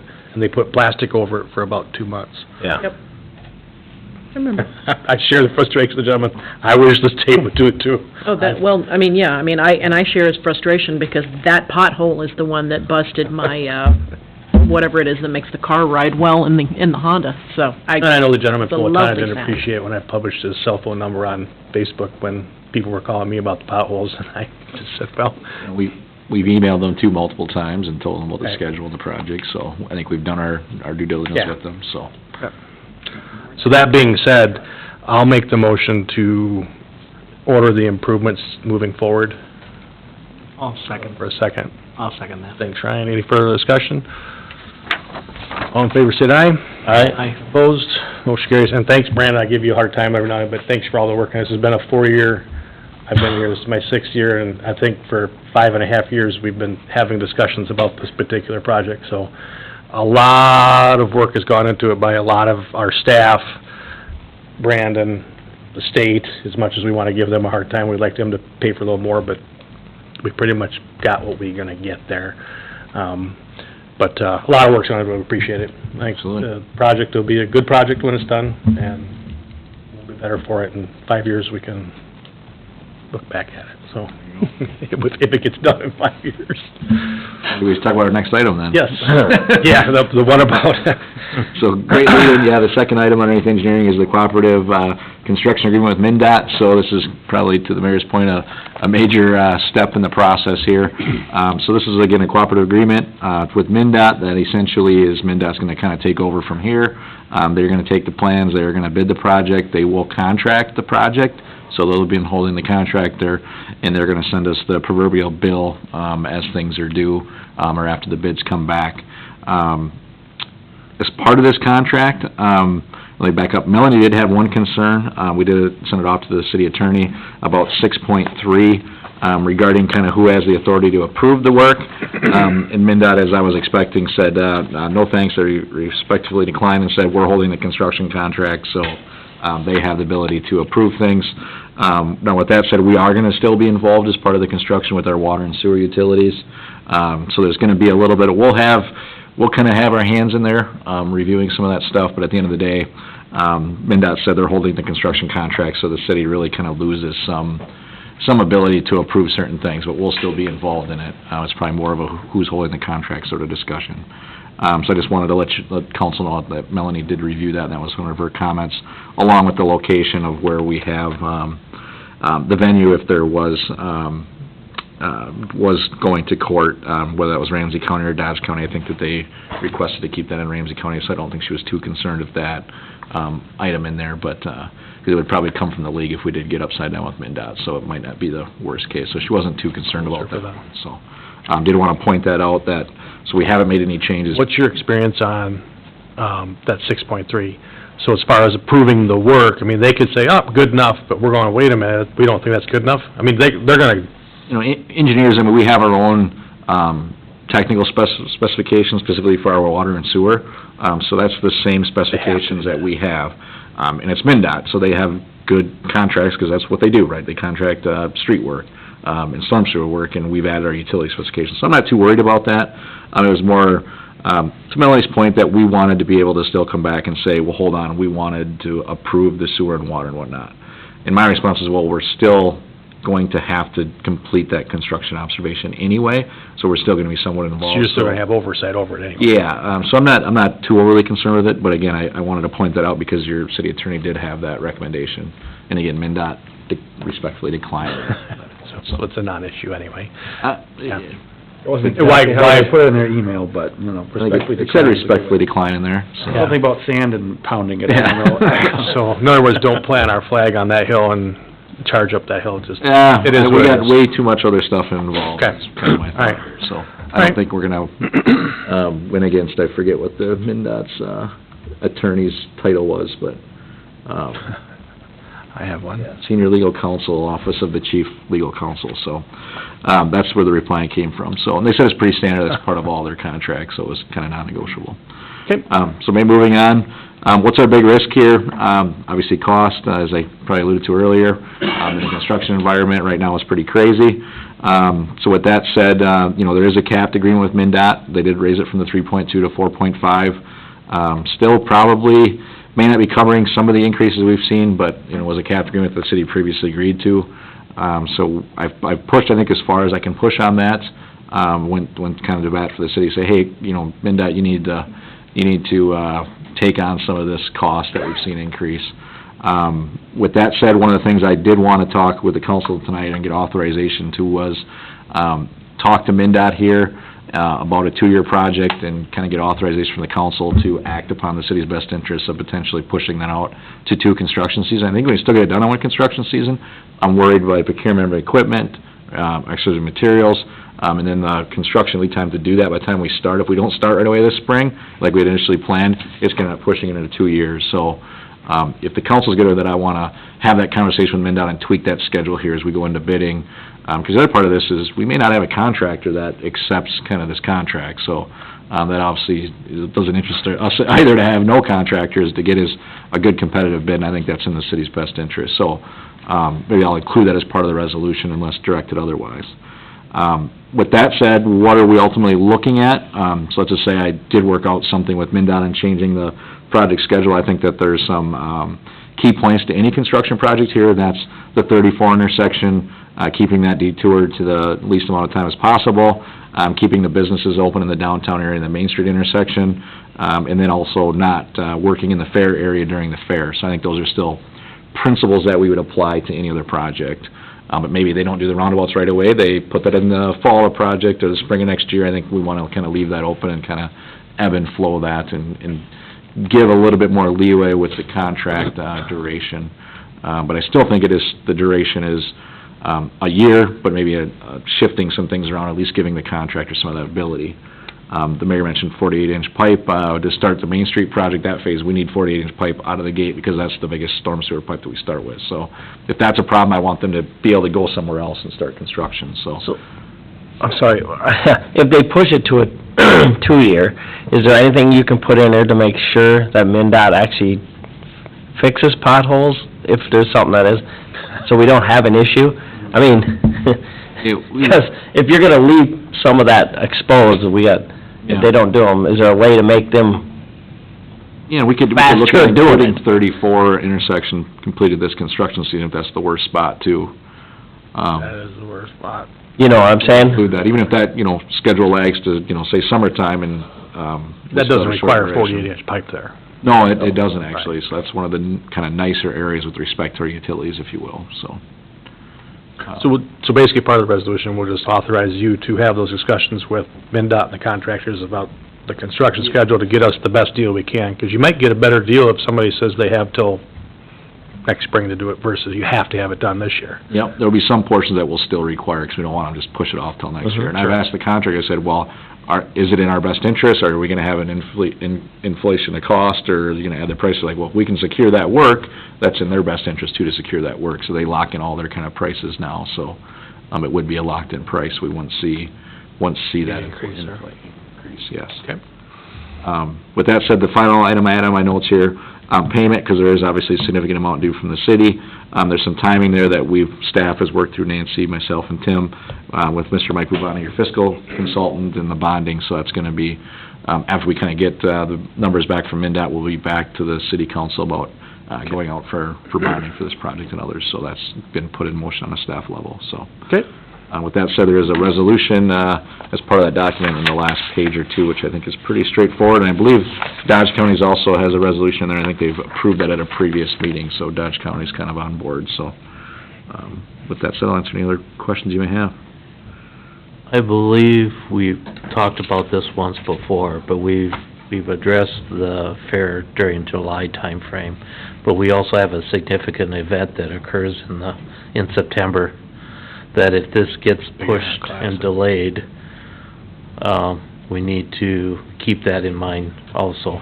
And I had conversations with Pat Barker, who helps organize that, and he said if 57 was closed in front of the fairgrounds for the Big Iron Classic, it really wouldn't affect them that much. Because a lot of them are coming in from 5th by the middle school anyway, into the back way, and they don't like them coming through where the stone arch thing is, anyway, they come in by the ice arena. But he said that really, as long as they knew ahead of time and told everybody ahead, from what he told me, he said that really doesn't bother him, because they go out that way for their little drive around, won't call it a parade. Coming into town, if they come into town, they go down 57 and turn on 11th, right? But he said as long as they knew ahead of time, so they could let everybody know how to come into town. Okay. Especially that 60 is paved all the way to the east, a lot of them would come off and come in from the back. So, he said that didn't seem like it would be a deal breaker for them. Okay. That's what he told me. But good point. I'm good with it, I just keep it on the radar. A lot of trucks in for that. Yeah, to your point, Dwayne, if we can get that area done first, and then have it done by the 4th of July, I'm sorry, the middle of July when the county fair comes on, then it'd obviously be done for the big iron, but we might have another part of 57 tore up, so they're Yeah. gonna end up going through Yeah. that anyway. But that is completely accessible via 16. Yeah. He wasn't concerned. I asked him, because I ran into him, and I said, how's that gonna affect you? Yeah. He said, as long as we can get in or out and let everybody know ahead of time, they're pretty organized, he said, so. We also No, good have- point, though, it's a big activity. You know, trucks is one thing, but we have thousands of people coming into town at the same time, so. Like I said last meeting, it's gonna be a summer of patience in Casa. Yeah. We need patience this year, so. All right, we have the resolution to approve the construction agreement with Mndot, also authorizing the city engineer to have discussions about a possible 2-year construction schedule if that's necessary. I'll make a motion to approve. Okay, do we have a second? I'll second. Thanks, Mel. Any other discussion? All in favor, say aye. Aye. Opposed? Motion carries. Thanks, Brandon, appreciate it. Number 2? Second item, is regarding, the 16th Street roundabout. We have kind of 4 items there. I'll kind of go through them kind of all together, and then happy to obviously answer questions. In your council packet is, the first item, the figure, about a proposed change to your MSAS route. Real high level, what is your MSAS route? So you, as a municipal state aid city, over 5,000 people, you secure about $280,000, I think it is, Nancy, if that's the right number right about there, from the state based on your MSAS system. How is that money generated? 2 ways. One is population. Larger cities, larger population, they generate more money. But also the second part of that is what they call the needs, which is essentially traffic on your roads and what your needs are. So if you look at that map and there are all those green little lines with those little numbers, that is our current MSAS system. You can see 109 there is 16th Street, and when we paved that out to the Dodge County 15, we were able to secure some funding because it was on our MSAS system. So what do we want to do? Obviously, we want to have our municipal state aid system on the streets that have the most amount of traffic, because we can generate needs, which equals money. With that said, we can only build or spend our municipal state aid money on routes, on our municipal state aid routes. So we can only spend our money on those little green lines. So what I'm proposing is twofold, and I do have kind of a preliminary approval letter from Mndot's in your council packet. But ultimately, 3rd Street Northwest from 8th Avenue to Highway 57, and then also, 4th Avenue from 5th Street down to Main Street. We don't see a lot of traffic on those roads, so they're not generating a lot of needs or money for us, and we really probably are not going to be constructing a municipal state aid funded project on those routes. So I'm looking at revoking them, taking them off the municipal state aid system, so we're not going to generate money from them anymore, and we can't spend money on them, but I want to add some different roads in here, specifically Main Street and 5th Street Northwest. Those are heavier travel roads, they're going to generate more money for us, and then obviously 16th Street from the proposed roundabout at 57 out to 8th Avenue, or the dump road there. Because again, if, as part of the funding for that roadway, previous council action included not only spending kind of the money that was in the municipal state aid bank, but also borrowing ahead 5 years, because that was the most important municipal state aid project for the city. So we're kind of spending all our money in the bank and our future earnings, if you will, or future money that are coming in the bank on that route. So we obviously have to designate it to spend that money on it. Then obviously when it's open, it's going to be kind of working for us to generate more money. So that's what's proposed. That's what the 2 resolutions here will do. Again, revoke a couple streets there, 3rd Street and 4th Avenue, and then add 16th Street, Main Street, and 5th Street. With that said, we will have some additional mileage that we'll be looking at reestablishing at a future date, because the more we can put mileage out there on the system, the more needs and money that we'll generate. That's what the documents are, and again, there's 2 resolutions that I'm asking you to pass tonight or consider to kind of make everything happen here, so. So just so that because this is a whole new thing to me. Absolutely. It's money that can only be spent on the roads? Only money that can be spent on your municipal state aid routes. Okay. Which are those green lines, Right. those little numbers. So, past project include Commerce Drive out behind City Hall here, included 16th Street, actually all of 16th Street. Previous projects, we had some federal funding some years ago where the new bridge was built and widened it out, and the paving that we did for 16th Street. We used a little bit of municipal state aid money. We got some other funding that we secured for that road. So there's one other, 5th Avenue between the schools, I think, was a municipal state aid project. So again, you can only do municipal state aid, spend the municipal state aid money on your routes. Now you'd say, well, put all our roads as municipal stated roads, right? No, I get that you can't do that, Yeah, but it's I on was just 20%. wondering why the Fourth Ave in particular even was, given that it's probably. brand new?